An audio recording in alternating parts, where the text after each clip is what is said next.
கேனிபாலிசம்னா ஒரே இனத்தை சேர்ந்த உயிரினத்தை சாப்பிட்றது தான். புரிகிற மாதிரி சொல்லணும்னா, ஒரு பூனையை இன்னொரு பூனை சாப்பிட்ற மாதிரி, ஒரு நாய் இன்னொரு நாயை சாப்பிட்ற மாதிரி, ஒரு சிங்கம் இன்னொரு சிங்கத்தை சாப்பிட்ற மாதிரி, ஒரு மனுஷன் இன்னொரு மனுஷனை சாப்பிட்ற மாதிரி.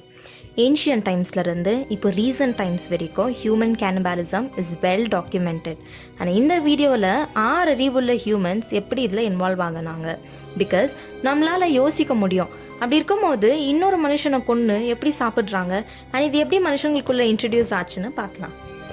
இதுக்கு பல காரணங்கள் இருக்கலாம், ஆனால் நான் இப்போ சொல்ல போகிற காரணங்கள் தான் அதிகமாக பேசப்பட்டுச்சு.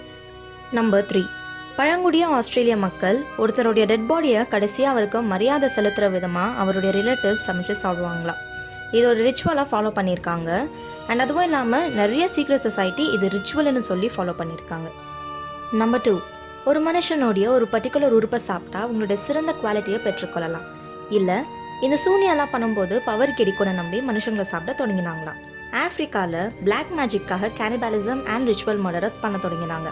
ஸோ பேசிக்கலி பலி கொடுத்து அதை சாப்பிட்டா ஒரு பவர் கிடைக்கும், அண்ட் அந்த மனுஷனுடைய சிறந்த குவாலிட்டிஸ் அப்படியே நமக்கு டிரான்ஸ்மிட் ஆகும்னு நம்பினாங்க.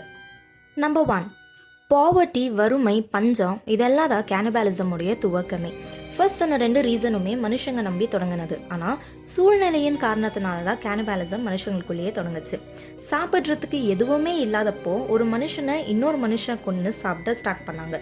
அதை அப்படியே ரிச்சுவல்ஸ், ரிவெஞ்ச், பிளாக் மேஜிக்னு பரிணாமம் பண்ணி மனுஷனையே ஒரு ஃபார்ம் ஆஃப் ஃபுட்டாக பார்க்க ஆரம்பிச்சிட்டாங்க. இன்னும் கூட நிறைய இடத்துல தி ஆக்ட் ஆஃப் கேனிபாலிசம் நடந்துட்டு தான் இருக்குது. டிசைனாக இருக்குது. அவங்களுக்கு அந்த அருவருப்பான ஃபீல் வருமானு கூட தெரியல. But still humans are the most dangerous animals ever.